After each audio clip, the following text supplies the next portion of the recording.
नमस्कार, मैं रिया और आप देख रहे हैं डॉक्टर साहिब। आज हम बात करने वाले हैं कि आई डिस्चार्ज के बारे में, साथ ही आंखों में जलन के बारे में।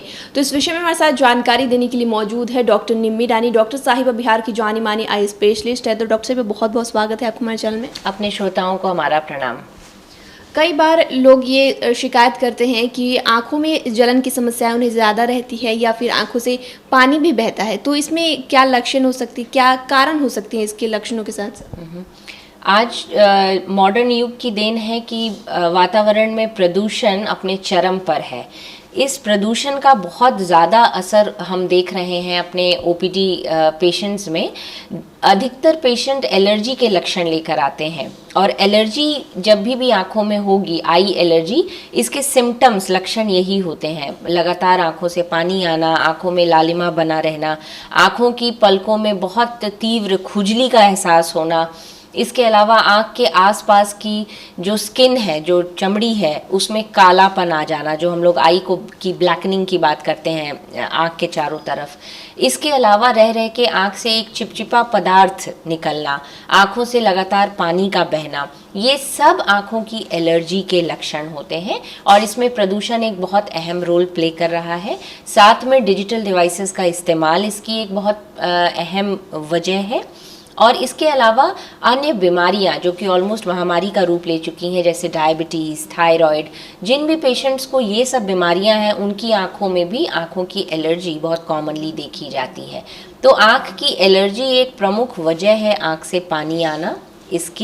इसके अलावा एक और इम्पॉर्टेंट वजह है आंसू की नली का ब्लॉक होना, जिसको हम लोग नेज़ोलेक्राइमल डक्ट का ब्लॉकेज बोलते हैं। तो आंसू की नली अगर जाम हो जाती है तो ये भी एक वजह हो जाता है लगातार आंख से आंसू आने का। और फिर इसके लिए हमें इसको अगर ट्रीट करना है तो हमें एक किस्म के शल्य क्रिया, ऑपरेशन की आवश्यकता पड़ती है।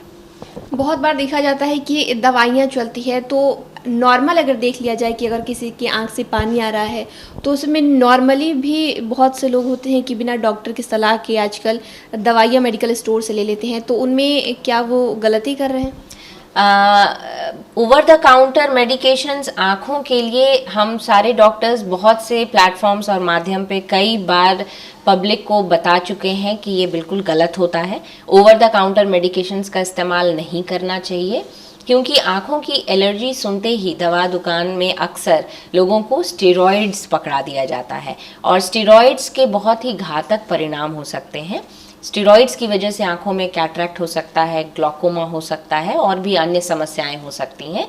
जबकि स्टेरॉइड्स की हर एलर्जी के मरीज़ को ज़रूरत हो, ऐसा नहीं है।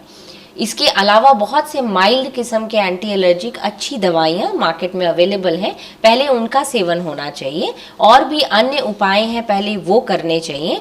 लास्ट में जाकर अगर उससे बात नहीं बनती है तब स्टेरॉइड्स भी एक बहुत पोटेंट एंटी एलर्जिक ज़रूर है, लेकिन वो तभी लेना है जब उसे कोई डॉक्टर ने प्रिस्क्राइब किया हो। ऐसे भी अगर आंखों में देखा जाए कि कोई समस्या नहीं है लेकिन लोग घंटों कंप्यूटर पे काम कर रहे हैं या फिर धूप धूल में जा रहे हैं, तो उनको आई ड्रॉप की ज़रूरत होती है या नहीं? बिल्कुल, क्योंकि जैसा अभी कुछ ही दिन पहले हम चर्चा कर रहे थे, ये धूप की वजह से, धूल और धुएं की वजह से, प्रदूषण की वजह से, कंप्यूटर मोबाइल के एक्सेसिव इस्तेमाल की वजह से, ये सब कारण हैं आंखों में एलर्जीज होने के। तो अगर कोई इन सब चीज़ों से प्रभावित हो रहा है तो डेफिनेटली उसे ट्रीटमेंट की ज़रूरत पड़ेगी। और जैसा मैंने बोला, बहुत सी अच्छी एंटी एलर्जिक दवाइयाँ हैं, लुब्रिकेटिंग ड्रॉप्स हैं।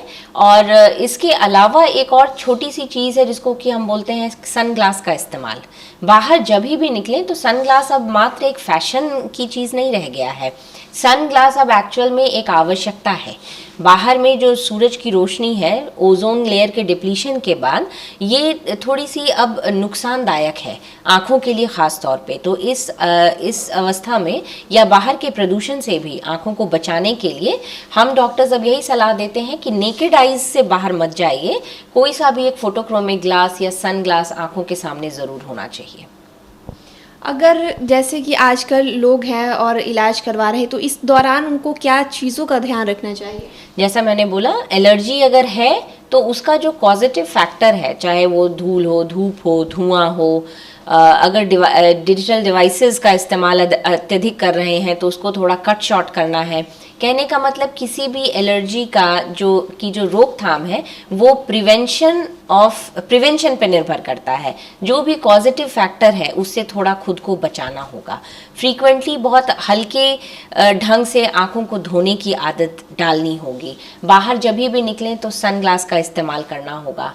ओपन व्हीकल में ट्रैवल करने से थोड़ा परहेज करना होगा, जैसे बाइक है, ऑटो रिक्शा है। इसमें अगर मूव भी करते हैं तो आंखों को थोड़ा प्रॉपरली कवर कीजिए, सनलाइट से बचाइए। इसके अलावा जब ज़रूरत पड़े, जब मामला ज़्यादा गंभीर हो, तब डॉक्टर से सलाह मशवरा करके उचित दवाइयों का सेवन करना होगा। शुक्रिया डॉक्टर साहिबा, जो आपने जानकारी दी है उसके लिए बहुत बहुत शुक्रिया। जी, आप सबों का धन्यवाद। तो आप डॉक्टर निम्मी रानी को सुन रहे थे, जिन्होंने हमारे साथ आई डिस्चार्ज के बारे में और आंखों के ज्वलन के बारे में जानकारी दी है। इस विषय में आप क्या सोचते हैं हमें कमेंट कर ज़रूर बताएं। चैनल को सब्सक्राइब कर ले, फेसबुक पेज को लाइक कर ले। वीडियो देखने के लिए आपका शुक्रिया।